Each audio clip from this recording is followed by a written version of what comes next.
Assalamualaikum warahmatullahi wabarakatuh. Saya Muhammad Rafif. Saya dari jurusan BKI dan kelas saya BKID. Saya akan mereview hasil tugas saya PKN. Saya mengambil buku dengan judul Konsep Dasar Pendidikan Kewarganegaraan. Ya, bisa lihat sendiri. Pertama adalah bab 1 Filsafat Pancasila. Ya, saya akan bahas tentang filsafat terlebih dahulu. Apa itu filsafat? Filsafat adalah analisis berpikir tentang konsep-konsep di mana kita dibuat untuk berpikir tentang dasar-dasar dari konsep tersebut. Maka dari itu kita akan menemukan apa arti dari sebuah konsep-konsep itu. Bisa dikatakan juga berpikir secara mendalam ke akar-akarnya. Itulah filsafat. Dan Pancasila adalah berasal dari kata panca yang artinya 5 dan sila yang artinya dasar. Ya, 5 dasar dari ideologi bangsa ini. Ya, dimana ideologi ini merangkumkan suatu gambaran dari bangsa ini yang majemuk. Ya, bicara Pancasila, bicara filsafat Pancasila ini berkaitan dengan ontologis, epistemologis, dan aksiologis. Yang pertama adalah ontologis. Ontologis adalah ilmu yang mempelajari tentang hakikat sesuatu, eksistensinya. Jadi ontologis ini mengetahui tentang 5 dasar Pancasila. Apa hakikatnya? Yang hakikatnya adalah manusia. Ya, manusia. Mengapa manusia? Karena Pancasila dibuat untuk kehidupan manusia di negara bangsa Indonesia. Dan manusia ini dibagi lagi menjadi, arti dari manusia ini dibagi lagi menjadi 2. Ada monopluralis dan monodualis. Monopluralis yaitu artinya jiwa dan raga, di mana manusia ini memiliki jiwa dan raga dan berhak untuk hidup dalam suatu kelompok masyarakat. Dan monodualis adalah manusia ini makhluk individu dan sosial. Dan yang kedua adalah epistemologis. Epistemologis adalah ilmu yang pelajari tentang sumber pengetahuan masyarakat. Bagaimana masyarakat, apa itu masyarakat, dan lalu semua itu akan dirangkum dan dibuatkan hukum dan dibuatkan suatu tata tertib untuk menjadikan negara yang makmur dan damai. Yang ketiga adalah aksiologis. Aksiologis adalah ilmu yang mempelajari tentang hakikat nilai dari Pancasila. Cara nilai pasti kita bicara 3 pilar ini. Yang pertama adalah nilai dasar itu sendiri. Nilai dasar ya dari 1 sampai 5. Dan yang kedua adalah nilai instrumental. Nilai instrumental ini yang sudah dijabarkan dalam undang-undang, yang sudah dibukukan, tertulis dalam undang-undang. Dan yang ketiga adalah prakteknya. Bagaimana kesimpulan akhirnya dalam menanggapi suatu nilai instrumental itu yang dibuat melalui epistemologis dan integrasi nasional. Integrasi sendiri memiliki arti, yaitu suatu proses pemersatu, menyatukan dari berbagai kelompok dan sosial ke dalam satu wilayah nasional yang membentuk suatu identitas. Membentuk identitas nasional yang pertama adalah primordial. Primordial di sini meliputi keberagaman, kekeluargaan, golongan darah, suku bangsa, di mana ini bisa mempersatukan. Yang kedua adalah sakral. Sakral ini kesamaan beragama.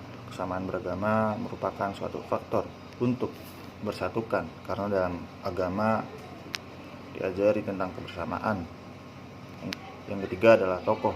Suatu tokoh yang memimpin dan dihormati, ini merupakan suatu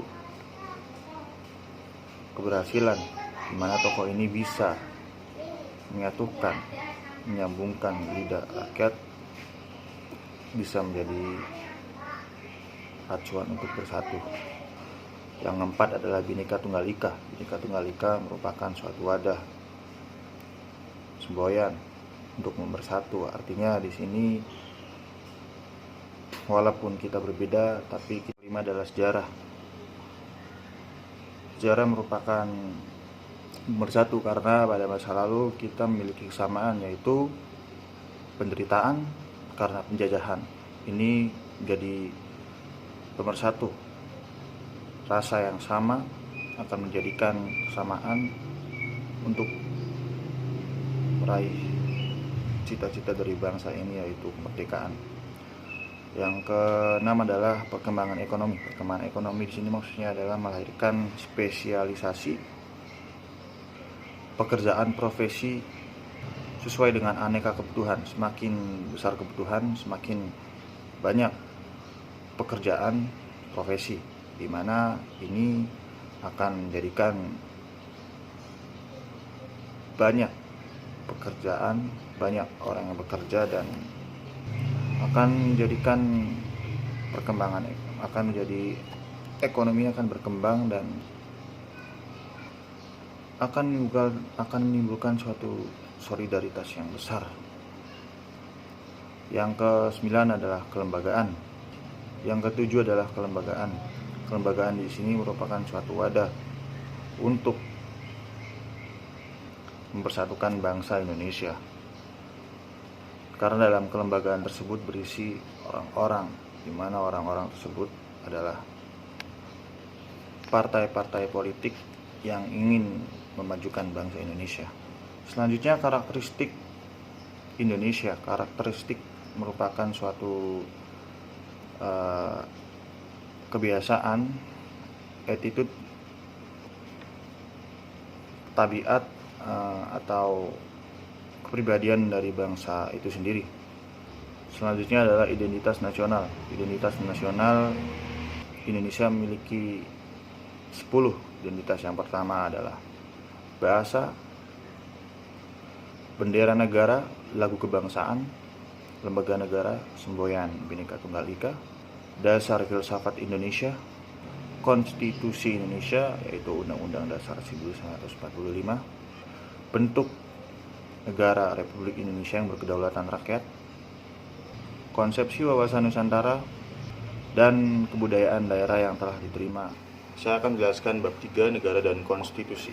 Yang pertama saya akan menjelaskan negara. Negara itu apa sih?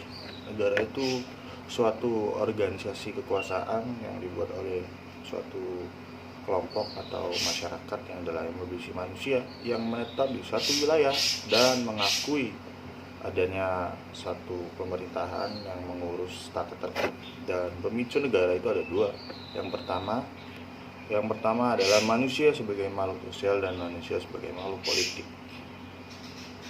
Dan selanjutnya adalah unsur dari negara. Unsur dari negara ada 3. Yang pertama adalah wilayah. Wilayah sebagai tempat menetap dari rakyat. Dan yang kedua adalah rakyat. Yang ketiga adalah pemerintah yang berdaulat. Artinya ada suatu kekuasaan yang mengurus segenap bangsa dan negara tersebut.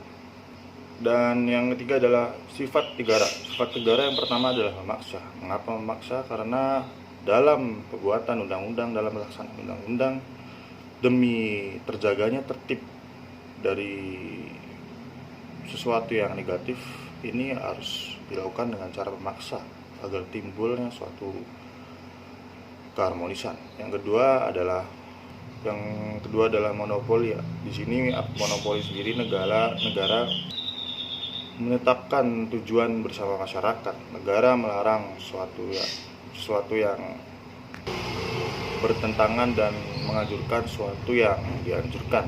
Yang ketiga adalah sifatnya mencakup semua. Maksudnya ini adalah